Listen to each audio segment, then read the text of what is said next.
खैपुर लॻ दड़ो कल्होड़ो वासिन महनाज़ ज़ाल माशूक जो अली कल्होड़ो पंहिंजे मुड़ुसु माशूक अली पीउ मोहम्मद बख्श कल्होड़ो भाइरनि मोहम्मद वसीम कल्होड़ो मोहम्मद नसीम अब्बासी मोहम्मद तस्लीम अब्बासी सोट माजिद हुसैन सां गॾिजी सहाफ़ियुनि खे ॿुधायो आहे त मुंहिंजी बदिली महेसर वासी जिन मां 3 ॿारनि जो औलाद आहे।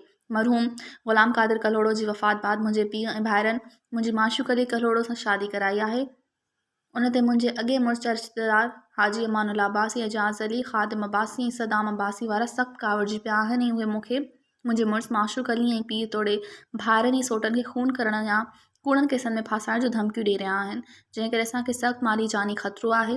महनाज़ कल्होड़ो जे मुड़ुसु माशूक अली कल्होड़ो ऐं भाइरनि इन ॻाल्हि ते ज़ोर ॾिनो त खेनि अमानुल्ला अब्बासी वारनि मां हर वक़्तु हर क़िस्म जानी माली ख़तरो आहे।